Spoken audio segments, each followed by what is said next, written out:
नमस्कार, स्वराज एक्सप्रेस में आप सभी का बहुत स्वागत है। मैं हूं आपके साथ प्रियंका गुप्ता। बुलेटिन की शुरुआत करते हैं। कांग्रेस ने अपना वचन पत्र जारी कर दिया है। बेरोजगार युवाओं को मासिक भत्ता 200 यूनिट तक बिजली बिल माफ होगा। बता दें कि हाफ किया जाएगा और मजबूत प्रशासनिक व्यवस्था करने का वादा किया है। इस वचन पत्र में 7 वर्गों के लिए अलग अलग वचन पत्र जारी किए गए हैं। 2 लाख नए पदों पर भर्ती की जाएगी। पुरानी पेंशन योजना लागू होगी। कमलनाथ ने कहा कि वचन पत्र के लिए 9,000 सुझाव मिले थे। कर्मचारियों संगठनों ने भी सुझाव दिया था। उन्होंने कहा कि कांग्रेस आएगी, खुशहाली लाएगी। कांग्रेस पार्टी किसी का भी बिल होए हम माफ करेंगे, क्योंकि हमें सरलीकरण करना सबसे बड़ी आवश्यकता है कि हम शासकीय व्यवस्था में सरलीकरण कैसे करें। ये आज मध्य प्रदेश में सबसे बड़ी चुनौती है। जैसे 20 साल पहले, 10 साल पहले शासकीय सिस्टम चलता था, जब कोई इंटरनेट नहीं था, जब कोई लैपटॉप नहीं था, और आज में बहुत अंतर है। ये हमें समझना है। अंतर तो हो गया, पर हमारे सिस्टम में अंतर कैसे होगा, ये सिस्टम में अंतर लाने की बहुत बड़ी आवश्यकता है और चुनौती है। तो इसको वचन पत्र के लिए हम क्रियान्वयन करने के लिए हमने मजबूत प्रशासनिक व्यवस्था करने का निर्णय लिया है और उसे भी हमने वचन पत्र में जोड़ा है।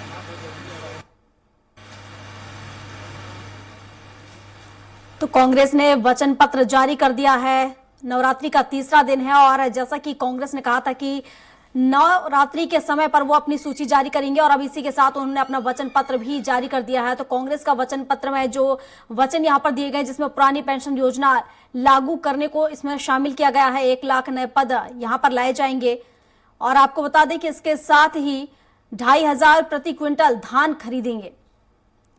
तो 200 यूनिट बिजली बिल हाफ किया जाएगा। 7 वर्गों के लिए अलग अलग ये वचन पत्र जारी किया गया है। मजबूत प्रशासनिक व्यवस्था का दावा भी इस वचन पत्र में किया गया है। 2 लाख पदों पर भर्ती की जाएगी और बता दें कि 25 लाख का स्वास्थ्य बीमा भी यहां पर माफ किया जाएगा। तो ये आपको बता रहे हैं वचन पत्र कांग्रेस का, जहां 1 लाख नए पद यहां पर आएंगे तो 2 लाख पदों पर भर्ती की जाएगी। तो कांग्रेस ने अपना वचन पत्र जारी कर दिया है। नवरात्रि का तीसरा दिन है और नवरात्रि के तीसरे दिन कांग्रेस ने अपना वचन पत्र जारी किया है। 2 लाख पदों पर अब भर्ती की जाएगी। कांग्रेस का वचन पत्र है। ये पुरानी पेंशन योजना लागू की जाएगी। 200 यूनिट बिजली बिल फ्री किया जाएगा। 7 वर्गों के लिए अलग अलग वचन पत्र ये जारी किया गया है।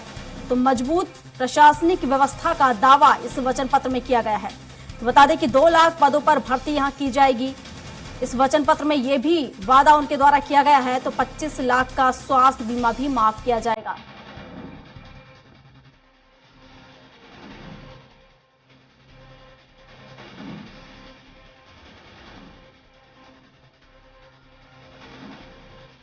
और इस पर विस्तार से जानकारी के साथ कुमार संदीप हमारे साथ लाइव जुड़ चुके हैं राजधानी भोपाल से। तो संदीप का रुख कर लेते हैं। संदीप, यहाँ पर 7 वर्गों के लिए अलग अलग वचन पत्र यहाँ पर जारी किए हैं कांग्रेस ने। अगर हम पिछली बार की अपेक्षा देखें तो इस बार क्या कुछ नया इस वचन पत्र में, और क्या ये वचन पत्र जो आम जनता है उन्हें आकर्षित करने के लिए काफी होगा?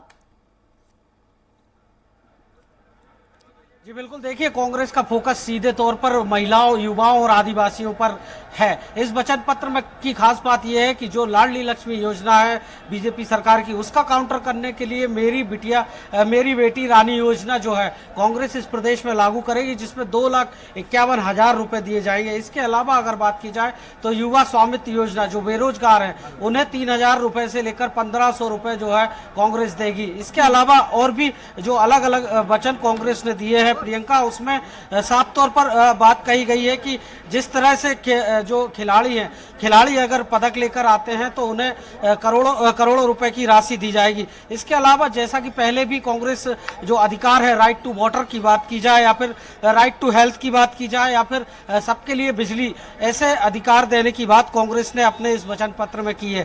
साथ ही साथ जो न्यूनतम आय है या रोजगार की गारंटी है, वो भी इस बार कांग्रेस ने अपने वचन पत्र में दी है।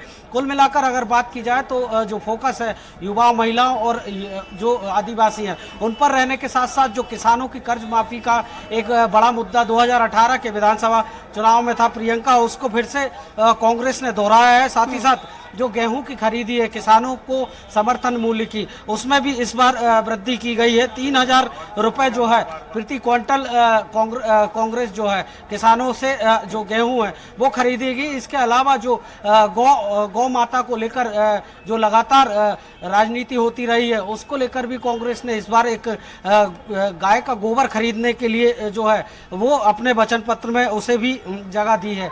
इसके अलावा जिस तरह से अलग अलग प्रदेशों की जो टीमें हैं जो आईपीएल में पार्टिसिपेट करती हैं, इसी तरह से कांग्रेस ने आईपीएल टीम मध्य प्रदेश के बनाने की बात भी कही है। साथ ही साथ आपको बता दें कि जो आउटसोर्स कर्मचारी हैं लगातार अपनी मांगों को लेकर हड़ताल पर रहे हैं, इनसे भी बैठकर बात कर इनकी समस्याएं सुनने का वचन कांग्रेस ने अपने पत्र में दिया है। साथ ही साथ इसके अलावा अगर बात की जाए तो जिस तरह से कांग्रेस ने जो वादा किया है कि कांग्रेस जो आएगी और खुशहाली लाएगी, कुल मिलाकर पूरा का पूरा फोकस जो है सभी ऐसे जो फोकस है जिनको लेकर बीजेपी लगातार जो है अपनी योजनाओं का प्रचार प्रसार करती रही है, अब उसका काउंटर करने की तैयारी कांग्रेस ने कर रखी है। इसके पहले भी आपको बता दें प्रियंका की कमलनाथ जो है पहले ही 11 वचन दे चुके हैं, चाहे बात की जाए सस्ते गैस सिलेंडर की या फिर बात की जाए ओपीएस की जो ओल्ड पेंशन स्कीम है। इसके अलावा भी जो 11 वचन है कांग्रेस के वो इनके अलावा आज कांग्रेस ने एक बार फिर बड़े पैमाने पर जो युवा हैं, आदिवासी हैं, महिलाएं हैं या हर वर्ग की बात की जाए सभी पर जो फोकस है इसमें इस कांग्रेस ने अपने वचन पत्र में किया है। प्रियंका बिल्कुल संदीप, आप बने रहिए हमारे साथ। स्टेट एडिटर भी जुड़े हुए हैं अजय त्रिपाठी, उनसे भी जान लेते हैं। सर, अब देखा जाए तो कांग्रेस ने अपना वचन पत्र जारी कर दिया है और अगर हम पिछले वचन पत्र की बात करें तो यहाँ पर 993 घोषणाएं उन्होंने वचन पत्र में शामिल की थी। इस बार क्या कुछ खास रहने वाला इस वचन पत्र में और जनता को लुभाने के लिए क्या यह वचन पत्र काफी है? देखिए प्रियंका, कांग्रेस का जो वचन पत्र घोषणा पत्र जारी हुआ है उसमें बड़े स्पष्ट तौर पर साफ दिखाई पड़ रहा है कि कांग्रेस ने पिछली बार जो घोषणा पत्र जारी किया था, जो वादे पिछली बार किए थे उन वादों की तर्ज पर कांग्रेस आगे बढ़ी है। क्योंकि किसानों की कर्ज माफी का मुद्दा हो या ओल्ड पेंशन स्कीम का मुद्दा हो या फिर महिलाओं को श्रद्धा निधि देने का मामला हो या फिर पत्रकारों के लिए कल्याण की बातें, वो सारी की सारी बातें इसमें की गई हैं जो लगातार कांग्रेस करती आई और पिछली बार की जो घोषणा पत्र में बातें की गई थी उनको सबको शामिल किया गया है। इसमें सबसे महत्वपूर्ण बात है कि एक बार कांग्रेस ने पूरी तरह जातीयता जो है, जो ओबीसी का मुद्दा जो लगातार छाया हुआ उसको ध्यान में कंसंट्रेट किया अपने आप को और इसीलिए ओबीसी को 27% आरक्षण जो पिछले सरकार काल में सरकार के कमलनाथ की सरकार नहीं कर पाई थी उसको फिर से शामिल किया गया। 27% आरक्षण ओबीसी को दिया जाएगा। बाकी जो राहुल गांधी और प्रियंका गांधी और कांग्रेस के तमाम दिग्गज नेता घोषणा करते आ रहे हैं सत्ता की जातीय जनगणना, अगर कांग्रेस की सरकार बनती है तो जातीय जनगणना कराई जाएगी इसमें और मध्य प्रदेश में कराई जाएगी, जैसा कि बिहार में या बाकी राज्यों में हुआ उस तरह की जातीय जनगणना कराई जाएगी। तो कुल मिलाकर के उस पूरे घोषणा पत्र में या वचन पत्र में महिलाओं को लुभाने की कोशिश की गई है, कर्मचारियों को लुभाने की कोशिश की गई है और साथ ही जो ओबीसी के लोग उनको लुभाने की कोशिश की गई है। बाकी छोटी मोटी घोषणाएं अन्य लोगों के, लेकिन सारा कंसंट्रेशन महिलाओं और ओबीसी और तो उसके अलावा जो है महिलाओं के ऊपर सजा केंद्रित है। ये सबसे महत्वपूर्ण उसमें बात है जी। बिल्कुल सर, और जिस तरीके से यहाँ पर जो कर्मचारियों को लुभावने यहाँ पर प्रलोभन दिए गए हैं, इसको लेकर क्या लगता है कि ये जो वचन पत्र जारी हुआ है और आने वाले समय में जो चुनाव होना है इसको लेकर इसका असर देखने को मिलेगा? क्योंकि जो वचन पत्र जारी हुआ है तो पहले की अपेक्षा देखा जाए तो काफी इसमें कुछ चीजें जो हैं शामिल की गई हैं। हम किसानों की बात करें तो किसानों को लेकर भी कई चीजें यहाँ पर सामने आई हैं, जैसे कि पिछली बार जो घोषणा की गई थी किसानों को लेकर, इस बार अगर हम देखें तो क्या कुछ नया किसानों के लिए? देखिए, कुल 101 गारंटियां मुख्य रूप से इसमें दी गई। 225 पॉइंट का जो वचन पत्र में 101 गारंटियां मुख्य रूप में से कम 16 पॉइंट ऐसे हैं जो पिछली बार लगातार कमलनाथ सरकार करती आ रही है।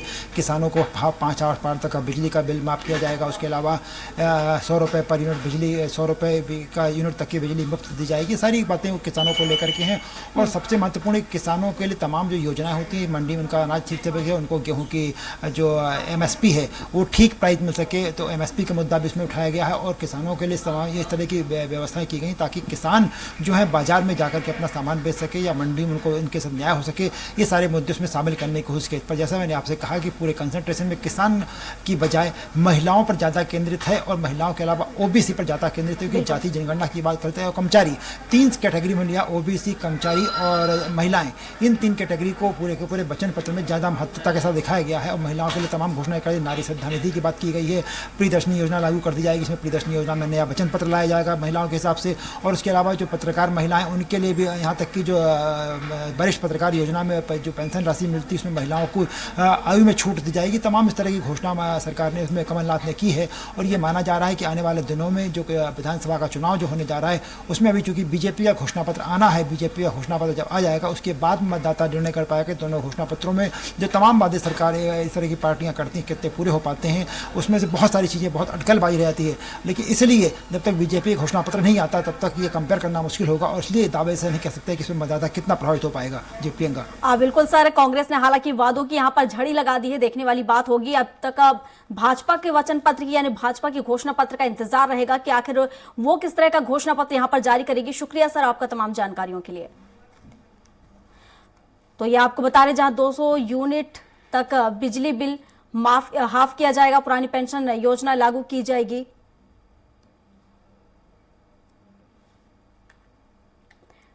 तो कांग्रेस का वचन पत्र जारी हो चुका है। 2 रुपए प्रति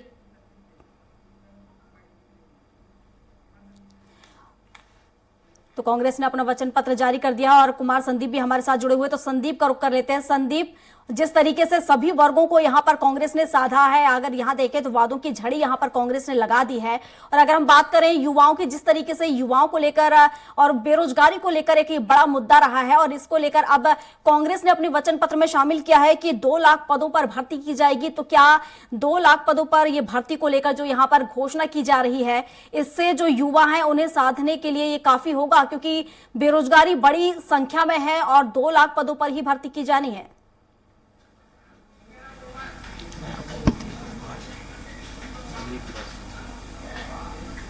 वो मुद्दा नहीं, कुछ भी पड़ रही में उसकी बात करती रही है। इसके अलावा अगर बात की जाए तो बेरोजगारी की जो दर है वो मध्य प्रदेश में कहीं ना कहीं ज़्यादा है। इसको लेकर भी कांग्रेस ने अपने वचन पत्र में वचन दिया है कि जो युवा हैं उनके लिए सरकारी नौकरियों के द्वार खोले जाएंगे और सरकारी नौकरियों में उनकी भर्ती की जाएगी। कुल मिलाकर अगर बात की जाए तो युवाओं को पहले भी जो है, इसके पहले भी कमलनाथ एक संदेश जारी कर चुके हैं कि युवाओं को के भविष्य को लेकर कांग्रेस जो है बहुत चिंतित है। एक संदेश कमलनाथ ने जारी किया था और आज जो है वो वचन पत्र में दिखाई भी दिया। अगर बात की जाए तो जो युवाओं की भर्ती है, सीधे तौर पर सरकारी पदों में जो पद अभी भी खाली पड़े हुए हैं उनको लेकर जो है कांग्रेस ने वादा किया है कि युवाओं को मौका दिया जाएगा और युवाओं के लिए जो सरकारी नौकरी के द्वार हैं वो खोल दिए जाएंगे। इसके अलावा अगर बात की जाए तो जो अन्य युवा हैं जिन्हें सरकारी नौकरियों में जगह नहीं मिल पाती है या उनकी परीक्षा पास नहीं होते हैं, ऐसे युवाओं के लिए बेरोजगारी जो भत्ता है वो दिया जाएगा। 1500 से 3000 रुपये बेरोजगारी भत्ता युवाओं के लिए दिया जाएगा। इसके अलावा अगर बात की जाए तो जो बुजुर्ग हैं उन्हें भी इस वचन पत्र में जो सामाजिक सुरक्षा पेंशन है उससे भी बड़ा 1000 रुपये से बढ़ाकर कांग्रेस सरकार आने पर 1200 रुपये कर दिया जाएगा। इसी तरह की अगर बात की जाए तो जो स्वास्थ्य बीमा है, यूनिवर्सल बीमा होगा, ये सभी का बीमा, सभी इस बीमा में कवर होंगे। 25 लाख तक का ये यूनिवर्सल बीमा कांग्रेस ने अपने वचन पत्र में इसे भी शामिल किया है। प्रियंका। बिल्कुल, हमारे साथ स्टेट एडिटर भी जुड़े हुए हैं अजय त्रिपाठी जी, उनसे भी जान लेते हैं। अजय सर, जैसा कि अगर हम यहाँ पर देखें, घोषणा पत्र तो यहाँ पर जारी कर दिया गया है। इससे पहले भी कांग्रेस ने अपना घोषणा पत्र जारी किया था, लेकिन जो वादे थे वो भी कहीं ना कहीं पूरे होते नजर आ रहे थे, लेकिन किसी कारणवश उनकी सरकार गिर गई। और अगर अब उन्हें दोबारा ये मौका मिलता है, उनकी सरकार बनती है और जो घोषणाएं उनके द्वारा की जा रही हैं तो उन्हें पूरा करने के लिए पूरी कोशिश कांग्रेस की रहेगी। लेकिन अगर हम वही बात करें बीजेपी की, तो बीजेपी के लिए कितना, अगर देखा जाए तो घोषणा पत्र कहीं ना कहीं इसका असर बीजेपी को भी नुकसान पहुंचा सकता है, क्योंकि जिस तरीके से जो वादे यहाँ पर कांग्रेस के द्वारा किए गए हैं सभी वर्गों को इसमें साध लिया गया है।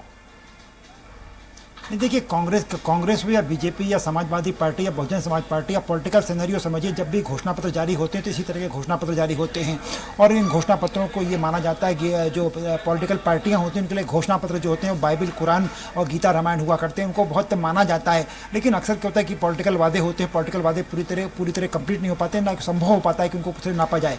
और इसलिए जो आप कह रही हैं कि कांग्रेस पार्टी का ये घोषणा पत्र बीजेपी को बड़ा मुश्किल में डाल देगा। बीजेपी अपनी तैयारी में, बीजेपी चूंकि पिछले 18 साल से सत्ता में बीजेपी लगातार काम कर रही है और पिछले 3-4 महीने में लगातार मुख्यमंत्री ने जिस तरह घोषणाएं की हैं, बीजेपी लगातार कैंपेन कर रही है, उनकी घोषणा हो रही है। तो मुझे लग रहा है कि इन सारी घोषणाओं को, चाहे वो लाडली बहना की योजना का घोषणा पत्र हो या लाडली लक्ष्मी योजना का जो काम चल रहा है, बेटी बचाओ अभियान जो चल रहा है बीजेपी की तरफ से, उन सारी चीज़ों को उसमें शामिल किया जाएगा। और जिसके महिलाओं को छूट देने का मुद्दा बीजेपी में पहले से है, तो ये बहुत सारी घोषणाएं बीजेपी लगातार कर चुकी, तो उनके घोषणा पत्र में भी वही शामिल किया जाएगा जो कमलनाथ का घोषणा पत्र है। सिर्फ मुद्दा, टेक्निकली मुद्दा वहाँ चूंकि ओल्ड पेंशन स्कीम जो है उसमें चूंकि बीजेपी का केंद्र का निर्णय है ओल्ड पेंशन स्कीम बंद कर दी जाएगी, तो बंद कर दिया गया। लेकिन बीजेपी शासित जितने राज्य हैं वहाँ अभी भी ओल्ड पेंशन स्कीम को नहीं लागू किया जा रहा है। लेकिन केंद्र जो कांग्रेस की सरकारें वो लगातार प्रॉमिस कर रही है, लेकिन अभी तक जितनी सरकारें, चाहे राजस्थान की हो या छत्तीसगढ़ की हो या जहां भी कांग्रेस की सरकारें बनी हैं, अभी तक ओल्ड पेंशन स्कीम का मुद्दा जस का तस अटका हुआ, लगातार घोषणा जरूर हो रही है। यही स्थिति जाति जनगणना को लेकर के, जाति जनगणना का मुद्दा लगातार हावी हो रहा है। और कांग्रेस अपने जिन राज्यों में, स्टेट में अभी सत्तारूढ़ पार्टी बन गई है, वहां भी जाति जनगणना का मुद्दा शामिल किया गया। लेकिन मुद्दा ये उठता है कि सेंसस जो होती है, हिंदुस्तान की जो सेंसस होती है, जनसंख्या जनगणना जो होती है, उसमें साफ साफ SC और ST की जनगणना होती, उसके आधार पर योजनाएं बनती, उसके आधार सेंसस के आधार पे डिलिमिटेशन होता है लोकसभा विधानसभा का, उसके आधार पर तय होता है कितनी सीटें अनुसूचित जाति की होंगी, किसी अनुसूचित जनजाति की होंगी, सीटों का संख्या बदलता है, उनका एक भौगोलिक स्थिति बदलती है, सब कुछ होता है। पर जाति जनगणना जो होती है कि आखिर ये पता पड़ जाने से कि सिर्फ OBC, मैं आपसे वही जो कह रहा हूँ कि पूरी जो कहानी है वचन पत्र की, चाहे बीजेपी की हो चाहे कांग्रेस की हो, पूरी कहानी अटक जाती है सिर्फ जाति जनगणना पर। जातियाँ और सबको बटा हुआ है बाकायदा। जैसे मैंने से कहा कि डिलिमिटेशन जब होता है तो कई बार भोपाल की सीट हो या उत्तर प्रदेश की सीट मध्य में हो, कहीं भी संख्या बढ़ जाती है। और जो 2027 में जो लोगों होगा उसके बाद डिलिमिटेशन वो सेंसस के आधार पे होगा, और सेंसस में निश्चित रूप से सभी जातियों को शामिल किया जाता है। OBC चूंकि मध्य में है या हमारे संवैधानिक व्यवस्था में OBC को लिए कोई बात नहीं कही गई है, इसलिए संवैधानिक व्यवस्था के मुताबिक OBC की जनगणना अलग से नहीं होती है। और वही बातें ये लोग कर रहे हैं, लेकिन जाति जनगणना इतना सहज काम नहीं है, उसमें बहुत सारी दिक्कतें आएंगी, बहुत सारे मुद्दे आते हैं। इसके पहले बीजेपी ने भी जब OBC को 27% आरक्षण का मुद्दा आया तब बीजेपी ने भी करवाया था, जो OBC आयोग उसके माध्यम से करवाया था। तो इससे, लेकिन हकीकत ये है कि अगर ये मामला सुप्रीम कोर्ट पर पहुंचता है या किसी संवैधानिक व्यवस्था में पहुंचता है तो ये तर्क देना मुश्किल हो जाएगा कि जाति जनगणना OBC का मुद्दा जो संविधान में व्यवस्था नहीं है, उस संवैधानिक व्यवस्था के इतर आपने ये कैसे किया है, उसका क्या आधारभूत रहेगा। तो ये लोक लुभावन घोषणाएं होती हैं प्रियंका, और लोक लुभावन घोषणाएं पूरी की पूरी हो जाए, अगर वैसी के वैसी सतह पर उतर जाए, बीजेपी की हो या कांग्रेस की हो, किसी भी घोषणाएं जो वचन पत्र होते हैं उनको जस का तस उतार दिया जाए, तो कोई भी स्टेट जो होती है, सोशल स्टेट जो होती है, चाहे वो मध्य प्रदेश हो या कोई भी अन्य राज्य हो, एक राम राज्य बन जाएगा। इतनी घोषणाएं होती हैं और राम राज्य बन जाए, लेकिन बहुत मुश्किल काम होता है इतनी सारी घोषणाओं को पूरा करना, उनके लिए बजट का अलॉटमेंट करना। मध्य प्रदेश का बजट लगभग 2 लाख करोड़ रुपए का है, अधिकतम बजट की सीमा बढ़ सकती है 3 लाख करोड़। 3 लाख करोड़ में इतनी सारी घोषणाओं को 5 साल में भी पूरा कर पाना बहुत मुश्किल काम होता है। तो इसलिए ये कहा सकता है कि लोक लुभावन घोषणाएं, घोषणाओं में ऐसा कोई दम नहीं है। कांग्रेस ने वही घोषणाएं जो बड़े परंपरागत तरीके से की जाती है, उसमें ओल्ड पेंशन स्कीम की बात कांग्रेस पहले भी कर रही थी, वो जातिगत आरक्षण की बात कांग्रेस पहले भी कर रही थी, महिलाओं को समृद्धि देने की बात कांग्रेस पहले भी कर रही थी। वो तमाम बातें जो पिछले 5 साल से 1.5 महीने की सरकार जानने के बाद कमलनाथ या कांग्रेस जिस तरह से करती आ रही, वो सारे मुद्दे इसमें शामिल किए गए हैं। बस सिर्फ ये अंतर है कि जो जाति जनगणना वाला एक नया राग अलापा गया है, उस राग में कितना बेहतर कर पाते हैं कि जाति जनगणना कैसे हो पाती, इन सारे मुद्दों को शामिल किया गया उसमें। पर सवाल ये है कि लोक लुभावन घोषणाएं, इसमें एक भी घोषणा ऐसी नहीं है जो बहुत ज्यादा धमाकेदार हो, बहुत दमदार हो, या कहा सके कांग्रेस ये बहुत कुछ नया करने जा रही है। जी बिल्कुल सर, जिस तरीके से पुरानी पेंशन योजना लागू की गई है, क्या उसका असर यहाँ पर देखने को मिलेगा? क्योंकि हमने देखा है लंबे समय से जो कर्मचारी हैं अपनी मांगों को लेकर प्रदर्शन करते रहे हैं, और अब यहाँ पर ये पहले भी की जा चुकी है, लेकिन एक बार फिर उन्होंने इस घोषणा पत्र में दोबारा इस वादे को दोहराया है कि पुरानी पेंशन योजना लागू की जाएगी। कितना असर इसका देखने को मिलेगा सर, कैसे समझे इसे?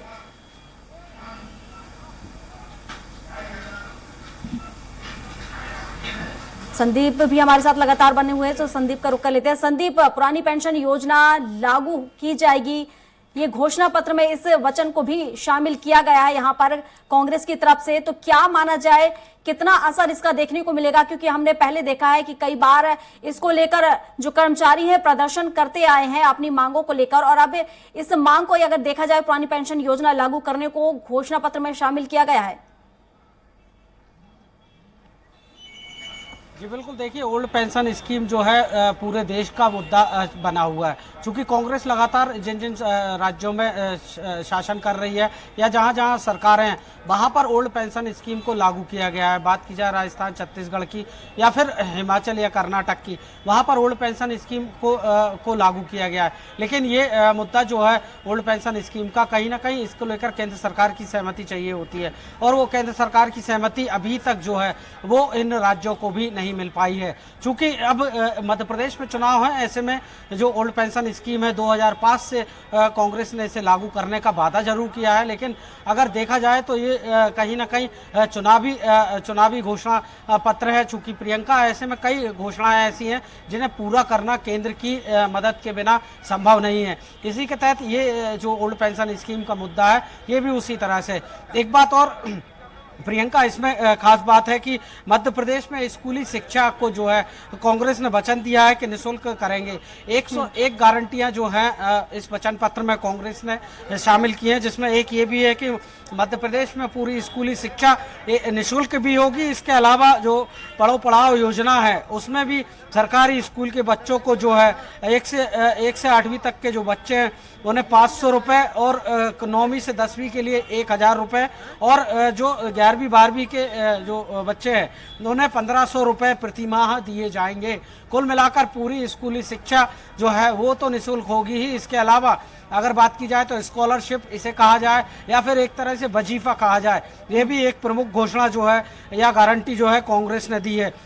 इसके अलावा जो कांग्रेस कहती रही है, नारी सम्मान योजना 1500 रुपये, गैस सिलेंडर 500 रुपये, कृषि ऋण माफी योजना, इस तरह की जो योजनाएं हैं उन्हें लगातार जारी करने की बात जो है वो कांग्रेस ने अपने वचन पत्र में कही है। इसके अलावा किसानों के लिए, सिंचाई के लिए और इस युवाओं के लिए, इसके अलावा अगर बात की जाए तो जो आउटसोर्स संविदा कर्मचारी हैं, भूतपूर्व सैनिक हैं, अर्ध सैनिक हैं, या फिर जो श्रम विभाग हैं, या फिर खनिज से संबंधित, इस तरह की 101 गारंटियां भी इस वचन पत्र में जो है कांग्रेस ने दी हैं। कुल मिलाकर कहा जाए तो चुनावी घोषणा पत्र है, और इसी तरह के वचन जो हैं इसके पहले भी 2018 में कांग्रेस ने दिए थे। हालांकि सभी तो पूरे नहीं हो पाए, धरातल पे नहीं आ पाए, लेकिन अब देखने वाली बात ये होगी कि कांग्रेस ने जो गारंटियां अपने वचन पत्र में दी है इन पर कितना खरा उतरती है, क्योंकि 101 गारंटियां जो है वो कांग्रेस ने अब सभी वर्गों के लिए दिए हैं। प्रियंका, बिल्कुल संदीप, हालांकि कांग्रेस ने 101 गारंटियां तो यहां पर अपने वचन पत्र में शामिल कर ली है, लेकिन देखने वाली बात यह होगी कि अगर कांग्रेस चुनाव जीतती है तो क्या इन वादों को पूरा किया जाएगा? क्योंकि सरकारें आती रही हैं, वादे करती रही हैं, लेकिन वादे पूरे होना ये बड़ी बात है। आपका शुक्रिया संदीप हमारे साथ जुड़ने के लिए, और हमारे साथ जुड़े हुए थे state editor Ajay Tripathi ji. Sir, आपका भी बहुत शुक्रिया हमारे साथ जुड़ने के लिए। और इसी के साथ बुलेटिन में अभी के लिए बस इतना ही। अधिक जानकारी के लिए आप बने रहिए हमारे साथ और देखते रहिए स्वराज एक्सप्रेस। नमस्कार।